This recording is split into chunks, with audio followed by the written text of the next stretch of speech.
கேரள மாநிலத்தில் ஓடும் ரயிலில் 21 வயது இளைஞரை பாம்பு கடித்தது அதிர்ச்சியை ஏற்படுத்தியுள்ளது.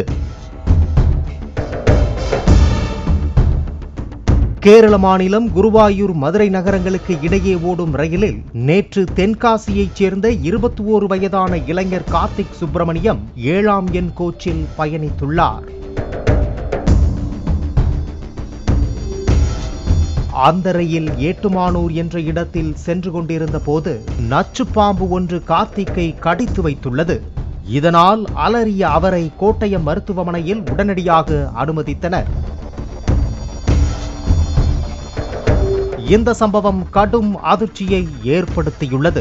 ரயில் பெட்டிக்குள் எலிகள் ஏராளமாக காணப்பட்டதாக பயணிகள் தெரிவித்துள்ளனர். இதையடுத்து கோட்டயத்தில் அந்த பெட்டி முற்றிலும் கழற்றப்பட்டு சீல் வைக்கப்பட்டு கண்காணிக்கப்பட்டு வருகிறது.